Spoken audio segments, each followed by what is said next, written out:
শুভ দুপুর বন্ধুরা।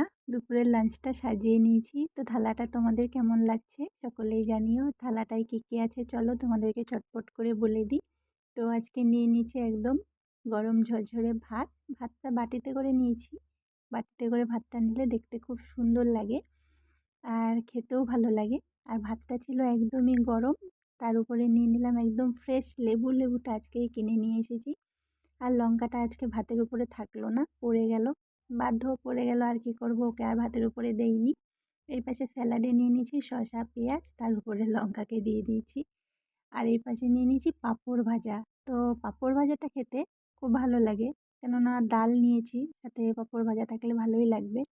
উচ্ছে আলু ভেজে নিয়েছি গোল গোল করে। রোজ দিন তো পেঁয়াজ লঙ্কা দিয়ে কুচি কুচি করে ভাজি, আজকে ইচ্ছে হলো একটু গোল গোল করে ভাজা করি। মুগের ডাল একদম মোটা করে গাঢ় গাঢ় করে করে নিয়েছি। আর মুখি কচু